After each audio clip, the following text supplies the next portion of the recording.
काफी विचार करने के बाद माँ ने अपने बेटे का नाम सूरज रखा, ये सोचकर कि कल को परिवार का नाम रोशन करेगा, एक अच्छा इंसान बनकर। सब कुछ ठीक चल रहा था कि अचानक सूरज के पिता की कार एक्सीडेंट में मौत हो गई। अब माँ के ऊपर परिवार को चलाने की भी जिम्मेवारी आ गई। औरत ठहरी, हार थोड़ी मानती। माँ को फैक्ट्री में नौकरी लग गई। जैसे तैसे साल गुजरते चले गए। अब माँ बूढ़ी हो रही थी, पर साथ में वो खुश भी थी कि सूरज अब बड़ा हो चुका है। नौकरी लगकर शादी करके अपनी माँ को पूरा आराम करने को देगा। पढ़ाई पूरी करने के बाद सूरज के नए दोस्त बन गए, पर वो अच्छे नहीं थे। अब सूरज काफी देर घर से बाहर रहने लग गया। एक दिन जब वापस वो घर पर आया तो माँ को यकीन ही ना हुआ कि वो उसी का लड़का है। सूरज ना तो सीधा चल पा रहा था और ना ही उसकी आंखें खुल रही थी। सूरज को पूरी होश नहीं थी। उस दिन माँ बहुत रोई।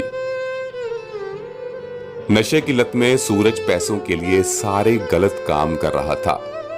लोगों से माफी मांगने के अलावा अब माँ ने सूरज को खुद नशे के लिए पैसे देने शुरू कर दिए।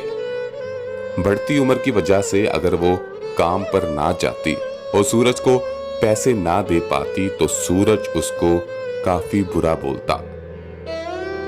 इसी गम के साथ माँ एक दिन बड़ी बीमार हो गई। सूरज अपने नशेड़ी दोस्तों के साथ कहीं बाहर गया हुआ था। उसके पीछे ही माँ चल बसी। आस पड़ोस के लोगों ने ही उसका अंतिम संस्कार कर दिया।